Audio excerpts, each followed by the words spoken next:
Hi friends, కోడిగుడ్ల పులుసు.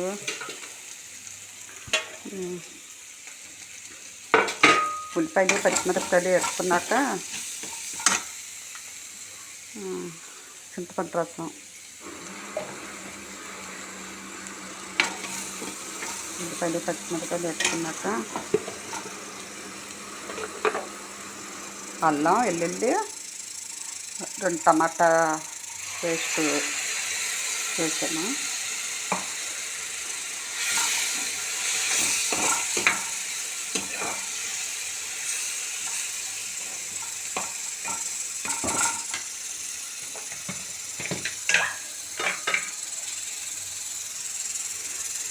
లైట్గా ఉప్పు,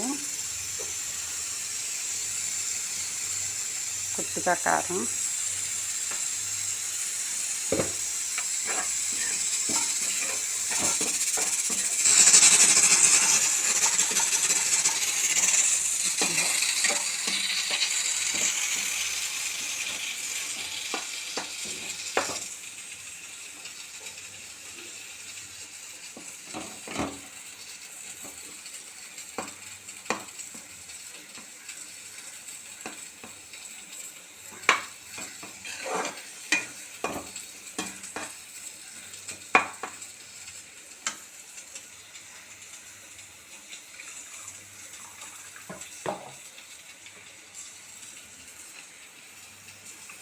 చింతపండు రసం.